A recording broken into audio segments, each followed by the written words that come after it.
Bien, hoy vamos a hacer una clase súper cortita acerca de las neuropatías. Las neuropatías a grandes rasgos, ¿cierto? Es un término que se refiere a un grupo de enfermedades que resultan del daño o mal funcionamiento de los nervios. Bien, así de simple. Y los síntomas generalmente dependen de qué nervio podría estar afectado, pero a grandes rasgos incluyen entumecimiento, sensaciones de hormigueo, dolor, incapacidad para detectar la posición de la articulación que puede provocar caídas, por ejemplo, sensibilidad, hipersensibilidad, alodinia, eh, sensibilidad extrema al tacto, eh, calambres musculares, pérdida del correcto funcionamiento de algunos órganos, en caso, por ejemplo, de la neuropatía autónoma, incontinencia urinaria, degeneración ósea, entre muchas otras cosas. Entonces, ojo de que es un concepto sumamente amplio y que puede traer grandes problemas. A grandes rasgos también las causas más comunes que incluyen podrían ser antecedentes familiares, la diabetes, el déficit de vitamina B, el COVID como hoy en día, el VIH, el SIDA, la lepra, la sífilis, etcétera. Y específicamente el diagnóstico está dirigido principalmente a identificar las causas subyacentes, ¿cierto? El tratamiento a grandes rasgos tiene como objetivo reducir los síntomas y tratar las enfermedades subyacentes, como le dijimos, si es que las hay también. Bien, entonces, como bien dice la presentación acá, empezamos con la definición. Las neuropatías son condiciones que afectan a los nervios periféricos. Bien, que son los nervios que se encuentran fuera de nuestro cerebro y de la médula espinal, porque consideremos que el cerebro y la médula espinal son parte del sistema nervioso central. Estas condiciones pueden ser causadas por, dijimos al principio, ¿cierto? Diversas razones. Pueden ser enfermedades crónicas como la diabetes, pueden ser infecciones, exposición a toxinas, trastornos autoinmunes, deficiencias nutricionales, muchas veces solamente por compresión mecánica. Y cuando estas patologías de neuropatía son por atrapamiento o por compresión nerviosa, le podemos llamar neuropraxias. Y las neuropatías pueden afectar a diferentes partes del cuerpo, ¿cierto? Dijimos. Puede presentar variedad de síntomas, dijimos hormigueo, debilidad, pérdida de la masa muscular, pérdida de sensibilidad o hipersensibilidad, problema de coordinación de la marcha, etc. Bien. El cuadro clínico a grandes rasgos incluye eh, disestesia, sensaciones de anormales como hormigueo y quemazón, dijimos, ¿cierto? Pérdida de la sensibilidad, de debilidad muscular, dolor, alteraciones de los reflejos, dificultades para caminar. La disestesia, ojo acá, la disestesia es un término que no hemos visto en clases anteriores, ya, pero la disestesia es un síntoma que se caracteriza por la aparición de sensaciones desagradables, como por ejemplo el dolor, el picor, la quemazón o el cosquilleo, bien. Pero esto, ojo, que sin que exista una causa aparente o justificada objetivamente por un estímulo determinado. Bien.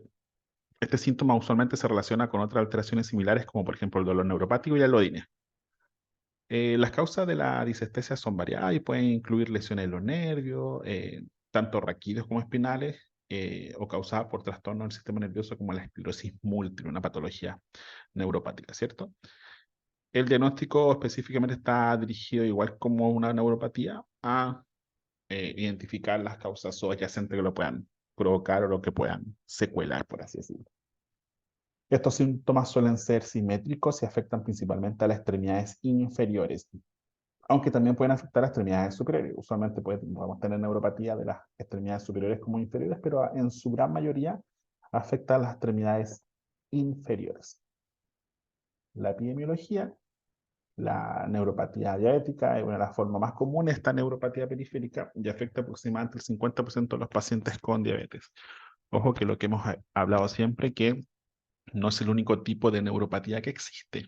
Bien, no porque tenga una neuropatía de la extremidad inferior significa que tiene una neuropatía diabética sí o sí. Otras causas más comunes de neuropatía también podrían ser enfermedades autoinmunes, ¿cierto? Como la polineuropatía desmineralizante inflamatoria crónica, la exposición a toxinas, incluso algunos medicamentos podrían traernos alteraciones nerviosas. O un antecedente importante, la edad y el genotipo, que también pueden influir en la epidemiología. eh, Usualmente el mayor riesgo en personas mayores y en hombres. La clasificación la podemos dividir de acuerdo a diferentes escalas y de acuerdo a diferentes parámetros. Por ejemplo, si la clasificación nos enfocamos en la parte de tiempo, podemos encontrar tres, ¿verdad? La neuropatía aguda, que es menor a 4 semanas, la subaguda, que es de 4 a 12 semanas, y la crónica, que es mayor a 12 semanas. Si nos enfocamos desde el punto de vista topográfico, podemos encontrar tres: la mononeuropatía, la mononeuropatía múltiple y la polineuropatía. La mononeuropatía es que afecta a un solo nervio periférico, ¿bien? O a un solo dermatoma también. La mononeuropatía múltiple afecta a múltiples nervios afectados no contiguos, es decir, no cercanos. Y la polineuropatía afecta a diversos y múltiples nervios contiguos con patrón dependiente relativamente bilateral y simétrico, es decir, un montón de dermatomas. Si los clasificamos de acuerdo al tipo de síntomas, podemos encontrar sensitivos, motores y autonómicos, que tienen que ver con el sistema nervioso autónomo. Si lo relacionamos con el tipo de compromiso nervioso, podemos encontrar alteraciones que son axonales y alteraciones que son desmielizantes. Como la fisiopatología, vamos a hablar específicamente de la fisiopatología de la neuropatía diabética. Y esto se puede explicar por varios mecanismos. Bien, estos mecanismos pueden contribuir al daño de los nervios periféricos en personas con diabetes. Y estos mecanismos incluyen, lo primero, una microvascularización e hipoxia metabólica, ¿cierto? ¿Qué significa esto? Que cuando hay altos niveles de glucosa en sangre, por lo que pasa en la mayoría de las personas con diabetes, ¿cierto? Esto puede dañar los vasos sanguíneos, que son más pequeñitos, que son los que suministran sangre a los nervios. ¿Qué va a resultar? Va a resultar que disminuye el flujo sanguíneo por la falta de oxígeno en los tejidos nerviosos. ¿Y esto qué va a provocar? Va a provocar degeneración y daño de los nervios. ¿Ven? Acá lo que se muestra, ¿cierto?, en esta figura es la histología del nervio periférico con las fibras mielinizadas. Tenemos A, que es la histología normal, ¿cierto? Cada axón está deseado de una vaina de mielina de color negro y en su interior hay microtóbulos cortados. Entonces, ¿qué podemos observar también? Un capilar del endoneuro con su endotelio y la membrana basal y el pericito. En cambio, en la parte B es el mismo nervio periférico, pero está afectado por una neuropatía diabética. Bien, entonces coexisten axones anormales, que son los que están en AN, ¿cierto?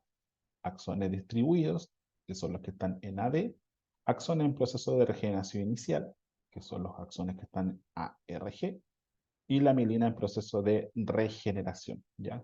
Que es el AMRG. Entonces, ¿qué podemos observar acá? También la reducción del diámetro del capilar, ¿cierto? Del capilar del endoneuro y la reduplicación, ¿cierto? O el engrosamiento por superposición de las láminas en su membrana basal. Bien.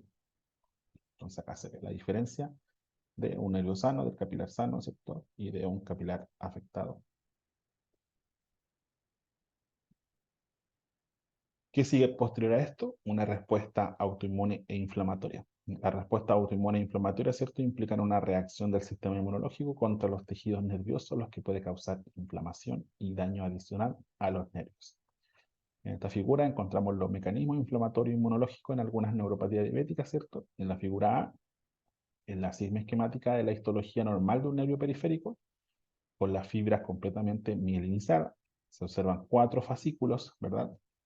Eh, con contenido dentro de sus axones mielinizados, y en el borde de cada fascículo hay una arteriola del endoneuro, ¿sí? Que es lo que ustedes ven acá, en AN.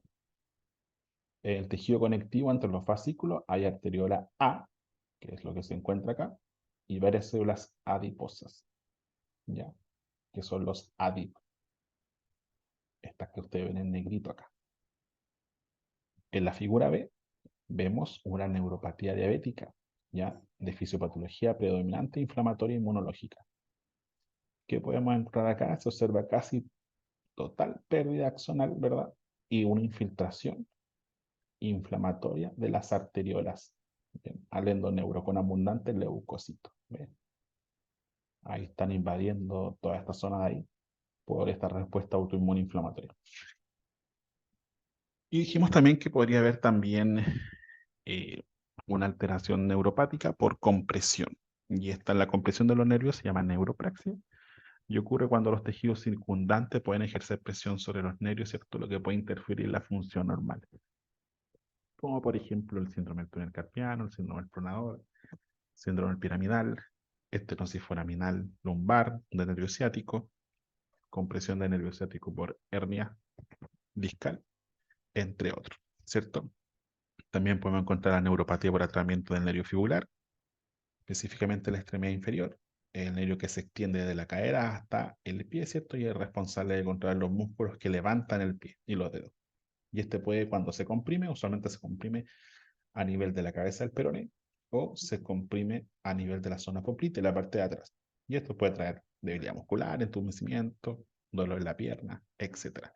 Y acá está el dermatoma, el donde puede afectar. Los pacientes de repente relatan una sensación de calentura, de hormigueo en toda esta zona acá donde implica el dermatoma. Otro que podemos encontrar como atrapamiento nervioso o neuropatía por neuropraxia es el síndrome del túnel del tarso, que esto ya lo han visto ustedes, que es una neuropatía por compresión, ¿cierto? Que ocurre cuando el nervio tibial posterior, que se encuentra específicamente en la parte posterior de la pierna, se comprime. Ya se comprime a nivel que pasa por la parte retromalleolar. Y acá encontramos el signo que lo vimos en la clínica, ¿cierto? Que es el signo, famoso signo de Tinel. Yo les mandé un video también de esto donde ustedes lo pueden observar. Los síntomas incluyen dolor, entumecimiento, hormigueo, específicamente la planta del pie y en los dedos del pie, y usualmente se puede relacionar y confundir como diagnóstico diferencial con una fasciopatía plantar.